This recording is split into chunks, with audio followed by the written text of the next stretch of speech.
Vamos convidar aqui pastor Adelso Pires. Esteja aqui, Adelso.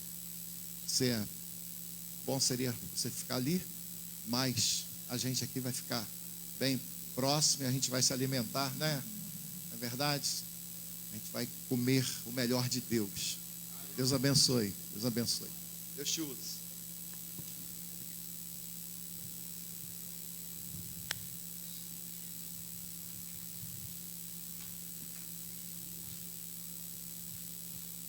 Meus queridos, a paz do Senhor. É uma alegria estar com todos vocês aqui nesta manhã. Para mim é um prazer muito grande, uma satisfação. Deus abençoe, pastor Cirlei, né? Sua família, sua casa, seu ministério, esta igreja linda, abençoada e cheia de Deus. Aleluia. Dá para você dar glória a Deus. Deus abençoe a dupla, Alex e Carolino, que cantaram aqui para a glória de Deus. Querido, por gentileza, abra sua Bíblia em João, Evangelho segundo escreveu João, capítulo de número 19. João, capítulo de número 19. Nós vamos ler somente o versículo de número 30. E eu quero informar os irmãos que nós temos livros. Eu estou só com a amostra aqui para divulgar. Publiquei ele agora, esse aqui, o propósito existencial. Eu falo que você nasceu com um propósito na sua caminhada. Você não é fruto de um aborto mal feito. Você não é fruto de um estupro. Você não é fruto de um plano indesejado. E nem de um descuido do teu pai ou da tua mãe. Se você existe, você é fruto da vontade de Deus. E Ele tem um propósito específico para você nesta terra. Eu estou vendendo ele no meu Instagram. Durante 7 dias úteis, chega na sua casa. 81 páginas. Ficou muito top. Eu conto um pouco da minha história, da minha família, história de superação. E digo que você pode chegar em qualquer lugar que você desejar, se você acreditar e acreditar no Deus Todo-Poderoso, tá?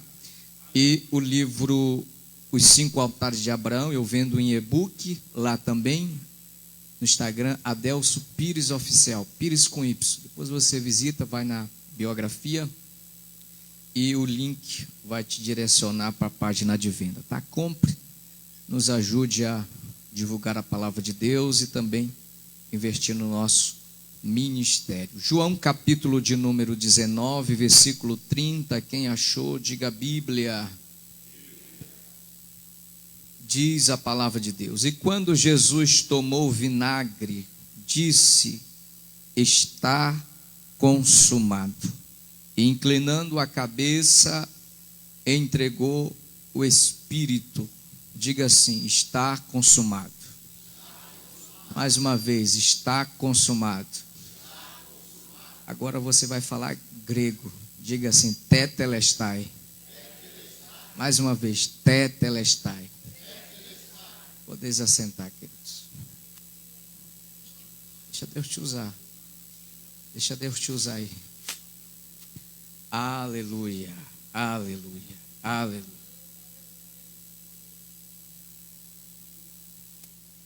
Eu posso ir até que hora, pastor? Até 11? Maravilha. Queridos, olhe para cá. Preste atenção na palavra de Deus nesta manhã. Queridos, a cruz, ela revela o amor de Deus por nós. A cruz revela também a consequência do pecado da humanidade, a ponto de levar o Filho único de Deus, o Filho santo, perfeito, puro, imaculado, para morrer numa cruz, para morrer numa sangrenta cruz. A morte de cruz era uma das piores mortes que existia naquele tempo. A morte de cruz era para os escravos, eram os escravos de guerra, era para os malfeitores, os homens mais violentos da época, como por exemplo Barrabás. Alguém conta que Barrabás era tão perverso, tão maligno, que quando ele chegava nas aldeias, as mulheres se escondiam, os homens batiam o joelho um no outro. Ele era um homem perverso. A cruz era para estes tipos de pessoas, de homens. Só que o Filho de Deus decidiu nos substituir nesta condenação, substituir neste castigo. Nós não teríamos condições de assumir, nós não teríamos condições de viver o que ele viveu. A cruz acontecia das piores formas. Eles pegavam um prisioneiro, levavam para um lugar. O prisioneiro recebia 39 chicotadas, com um chicote chamado de azorrague. Na ponta do chicote tinha 12 pontas, e na 12 pontas mais 3 tiras. E nas pontas existia chumbo, como se fosse uma espécie de um anzol, e osso de carneiro. Quando o carrasco batia no prisioneiro, o chumbo, o osso de carneiro cortava e o chumbo arrancava pedaços do prisioneiro. Alguns dizem que muitos morriam, pastor Sirlei, lá mesmo, não suportavam todo o processo para chegar até o Gólgota, o sacrifício final. 39 chicotadas era a condição que o prisioneiro suportava. Eram 26 nas costas e 13 no peito. Para os carrascos, qualquer um prisioneiro ou qualquer um que passava pelo processo era mais um marginal, era mais alguém que merecia morrer ali, estar naquele estado. Então, para ele, Jesus não era o santo, para ele, Jesus não era aquele que curou o enfermo, aquele que carregou no braço uma criança, aquele que fez o coração do idoso se alegrar, revigorar as suas forças e restaurar a sua saúde. Para eles, ele era mais um que seria sacrificado e merecia aquilo. Mas hoje nós sabemos que ele era o Filho de Deus, aquele que desceu, se encarnou, decidiu tomar o lugar que era meu, que era teu, e ir até o final, porque ele não ia desistir do seu propósito. Eles pegavam um prisioneiro, no caso Jesus, e levaram para um lugar, um corredor chamado de Antônia. Jogaram um lenço sobre as suas costas, as costas, o peito, o rosto, a cabeça, os pés, as pernas, ensanguentado, moído, triturado, deformado. É por isso que o profeta Isaías, no capítulo 53, 700 anos antes, ali Isaías estava vendo este momento, e ele diz, e olhando nós para ele, nenhuma beleza víamos para que o desejássemos. Alguém diz que Isaías estava declarando que Jesus não tinha formosura no perfil, no físico. Não, o que o profeta está declarando é justamente o sacrifício que deixou ele deformado. Nenhuma beleza víamos. O profeta também declara que como ovelha muda ele foi para o matadouro, mas não abriu a boca. Abrir a boca ali não é que Jesus não disse ai, ui, não é que ele se expressou com sentimento de dor como qualquer pessoa. Não abriu a boca ali, é que ele não murmurou, é que ele não praguejou, é que ele não disse, me tiram daqui, eu não mereço isso. Ele foi obediente até até a morte, e morte de cruz, sabendo que era o meu lugar, sabendo que era o teu lugar, mas ele estava ali para cumprir o propósito de Deus, para cumprir a exigência de Deus. Nós estávamos devendo, ele veio pagar. Na manhã seguinte, na sexta-feira, arrancam aquele lençol, colocam um pedaço de madeira, que era a madeira que ficava na parte horizontal, a parte vertical ficava implantado lá no Gólgota. O prisioneiro tinha que levar a parte horizontal, que era aproximadamente de 50 a 60 quilos, o peso de um saco de cimento. Como ele perde sangue a noite toda, ele está fraco, ele está debilitado, as suas estruturas estão fracas. É por isso que na via dolorosa, do lugar onde ele está até o Gólgota, até o Monte Caveira, até o monte onde ele tem que ser sacrificado, havia uma distância, e no meio do caminho ele tomba. E a Bíblia diz que está por ali um homem de Cirene, chamado Cirineu, Simão Cirineu. Os sirineus, eles iam para Jerusalém no período do sacrifício, e a maior alegria de um sirineu era quando o sacerdote sacrificava o cordeiro, e ao espargir o sangue daquele animal, um pinguinho, se caísse na verte de um sirineu, ele saía de Jerusalém todo feliz, entendendo: fui justificado, fui perdoado, alcancei um pingo do cordeiro, e era um animal, mas naquele dia não teve sacrifício, porque o espetáculo da vez era de um que eles chamavam de Nazareno, eles chamavam de Galileu, filho de Maria, filho de José. Alguém diz que ele curou uma multidão, ressuscitou outros. Alguém diz que ele multiplicou pães e peixes. Alguém diz que ele fez maravilhas extraordinárias, e é ele que está sendo levado na via dolorosa até o Gólgota. É o sacrifício. Então não teve o sacrifício. Aí Simão Cirineu está lá vendo o espetáculo, vendo o ambiente. Quando Jesus tomba, um dos soldados olha para ele: ajuda este homem. Ele não sabia que ele estava sendo banhado agora, não por um pingo de um cordeiro animal, mas banhado com o sangue do cordeiro imaculado, aquele que tira o pecado do mundo.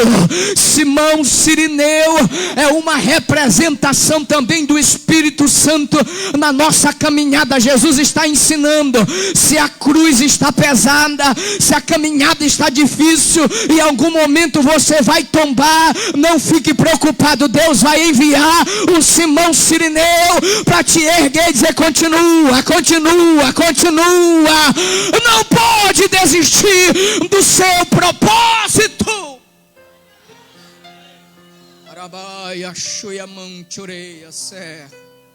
Estou sentindo a presença de Deus aqui nesta manhã. Olhe para alguém, se você pode, alguém que está do teu lado direito ou esquerda, dê um toque nele, dê um toque nela. Diga: sempre haverá um Simão Cirineu do teu lado para ajudar a caminhada. Ele tem que ir até o final, ele não pode parar. O sacrifício ele tem que completar todo. Quando chega lá, pegam aquela parte, pregam seus braços, um prego aproximadamente 18 centímetros, perfurando a sua pele, a sua carne, seus nervos, seus ossos, atingindo a madeira da cruz. Eles entortam, amarram, para não ter o descuido do prisioneiro cair. Pregam os seus pés, coloca uma coroa de espinho aproximadamente 12 centímetros. Alguém disse que eram os espinhos da África, os espinhos que traziam dores horríveis, horripilantes, e eles perfuram, zombando, dizendo: não é o rei dos judeus, nos fez maravilhas, nos fez milagres. Perfuram o crânio dele, levantam ele, aproximadamente 4 homens, 2 da direita, 2 da esquerda, e já estava o formato onde ia encaixar aquela madeira, encaixavam, e ali o prisioneiro ficava agonizando como espetáculo diante dos homens, até a morte, porque esta madeira, Roma criou essa parte horizontal como uma parte de zombaria, como se fosse o pecado daquela pessoa, a sentença. O próprio prisioneiro levava a sua sentença como vergonha e humilhação. Nos filmes você vai ver um Jesus que está cobrindo as suas partes íntimas, mas não era assim. O prisioneiro ficava nu, despido completamente, para que ele se sentisse toda a vergonha possível. É por isso que Paulo declara que ele se fez pecado. Ele não se fez pecador, porque ele nunca pecou. Ele se fez pecado por nós. Ele sentiu toda a dor. O profeta Isaías declara no capítulo 53, versículo 4: verdadeiramente ele levou sobre si as nossas enfermidades. Enfermidade ali é enfermidade física, enfermidade no coração, no pulmão, nas artérias, nos rins, nos seios, no útero, nos ossos, em qualquer parte do corpo. E o profeta continua: e levou sobre si as nossas dores. Dores ali é doenças psicossomáticas, é doenças na alma, estresse, depressão, ansiedade, fobia, medo. Ele levou tudo, ele levou tudo, ele sentiu tudo. Para quê? Para que numa manhã como esta você receba também a cura, o milagre, a restauração, a bênção da parte de Deus. Quem pode receber? Quem pode receber? Quem pode receber?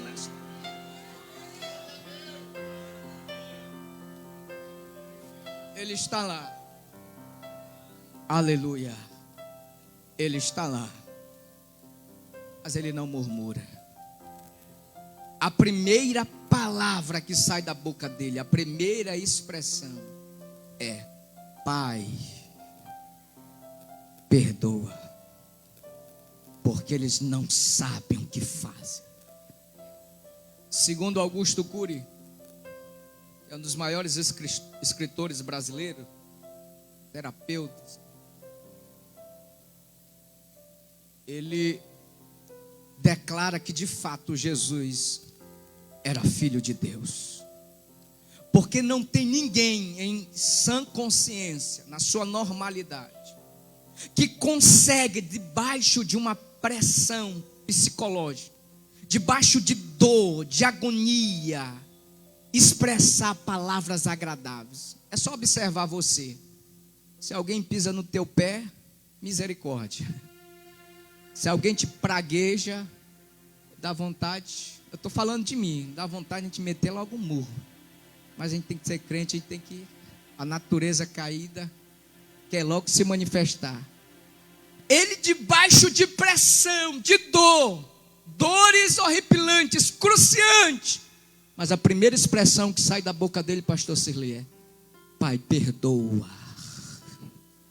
Perdoa. São palavras de bênção, são palavras de milagre, são palavras de restauração. A agonia era tão grande no Calvário, as dores, que câimbras nos seus pés, nos seus braços, no seu corpo. Quando você sente só uma cãibrazinha na perna, quando você dorme de mau jeito e o sangue não circula bem nas veias, dá aquela cãibra, você fica quase morrendo. Imagine cãibras em todo o corpo. O pulmão não conseguia respirar direito, o ar entrando e saindo, não conseguia respirar, então ficava com insuficiência respiratória. O prisioneiro tinha que se erguer, tomar força onde não tinha para poder respirar. Então imagine as dores horríveis, mas ele está lá. Ele está de braços abertos. Ele está lá. Ele não desiste. Ele não abandona. Porque alguém, como eu estou contando aqui, pode até pensar Jesus como um coitadinho, Jesus, ou como ele sofreu, como a mídia, como alguém apresenta, mas não, ele está lá sofrendo, sentindo toda a dor, mas ele está lá como general de guerra, ele está lá como vencedor, ele não está ali humilhado, não, alguém está dizendo, está humilhado, o inferno está com medo, o inferno está desesperado.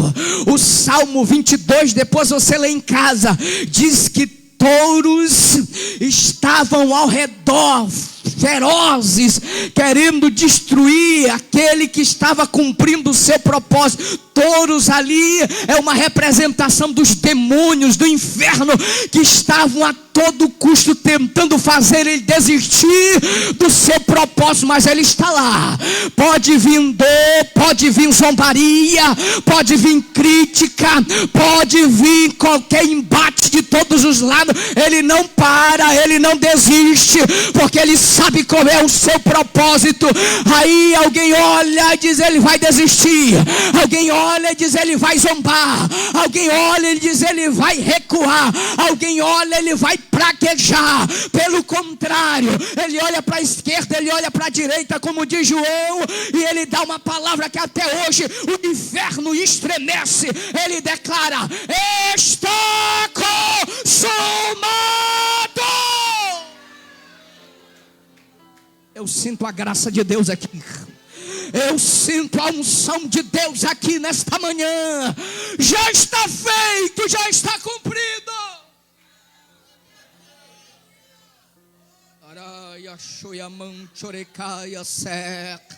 Limincho yamam cheia sebiacho. Ele já cumpriu, ele já cumpriu, ele já cumpriu. Se eu fosse você, eu já estava adorando, eu já estava de mão levantada, abrindo a boca e glorificando, porque ele cumpriu o propósito de Deus. A palavra tetelestai era usada em 3 ocasiões. A primeira ocasião era quando um filho obedecia ao seu pai, ou um servo obedecia ao seu senhor. Em forma de obediência, ele dizia, tetelestai, eu obedeço, eu reverencio, respeito. A segunda ocasião era quando um general de guerra preparava os seus soldados, ia para o campo de batalha, vencia a peleja, vencia a batalha, retornava com despojo. No discurso de vitória, ele usava a expressão tetelestai, vencemos, ganhamos a batalha, olha aqui a vitória. E a terceira ocasião era quando alguém estava devendo uma dívida, uma conta muito alta e que não tinha condições de pagar. Era colocado na casa desta pessoa uma plaquinha. Todas as pessoas que passavam olhavam, está em dívida. Era uma questão de vergonha. Está devendo, não tem condições de pagar.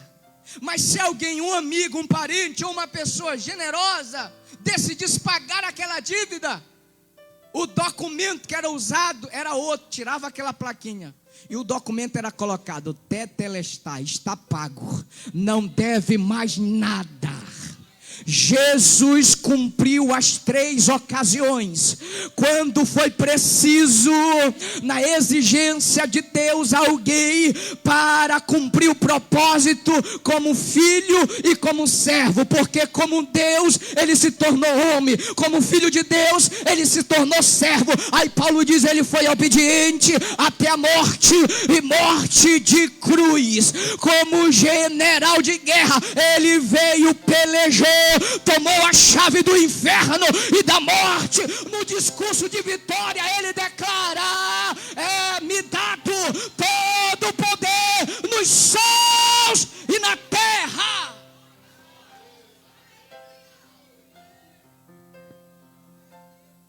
E para finalizar, você estava em débito com Deus. Você tinha uma conta impagável, uma dívida na justiça de Deus, homem algum podia pagar. Paulo diz em Romanos 3, que olhou para a terra, Deus olhou para a terra e não encontrou um justo sequer. Todos pecaram e destituídos estão da glória de Deus. Aí Paulo diz em Colossenses capítulo 2, 14, que ele pega a nossa dívida, e havendo riscado a dívida que era contra nós, nas suas ordenanças, pegou, cravou na cruz, e despojando os principados e potestades, expôs publicamente.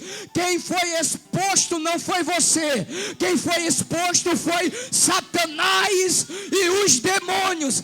Exposto que Paulo está declarando ali, ele está trazendo uma figura de Roma, porque quando um general de guerra romano vencia a peleja, ele trazia o despojo e o inimigo, ele despia o inimigo, tirava todas as armaduras, tirava tudo, espada, e o inimigo vinha amarrado as mãos e os pés, e vinha humilhado.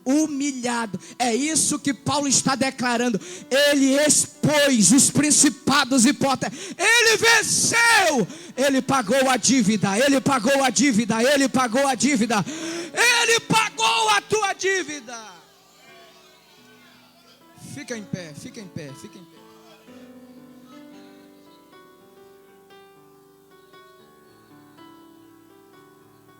Aí você me pergunta, ele pagou com o quê? Aí Pedro revela, não foi com ouro, não foi com prata que ele nos resgatou, mas com seu precioso sangue, como de um cordeiro imaculado e incontaminado. Ele pagou a dívida. Se você pode, diga para alguém que está do teu lado, você não deve mais nada. Você já quitou, alguém quitou por você, ele quitou. Você não deve mais nada.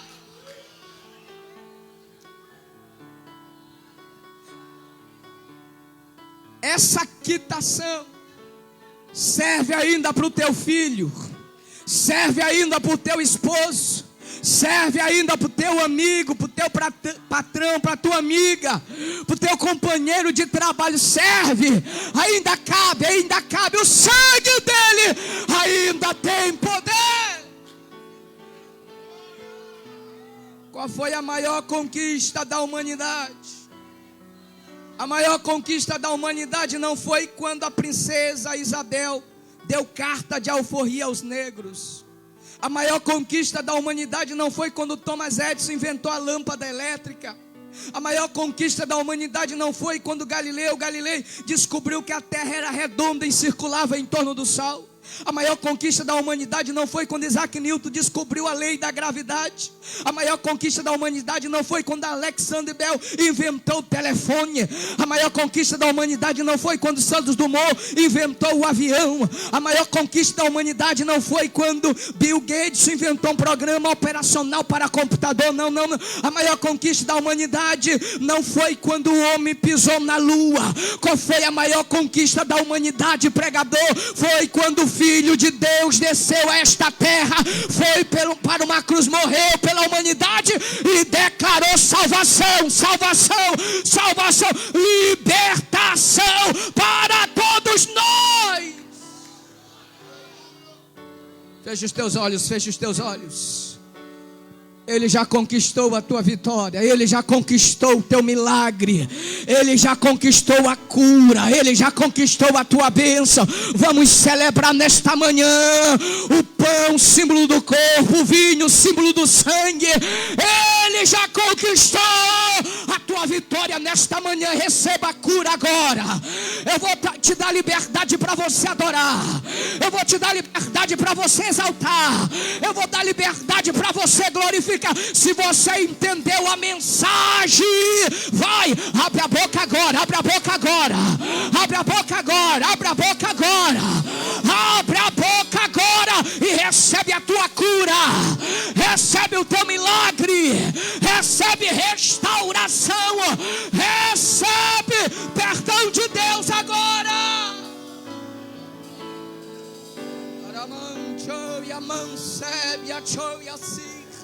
Elemento ya mancho ya se, la campancho ya manchi, ele capacho ya mancho, ele ya shia mancho, a calamaço, ele capacho ya.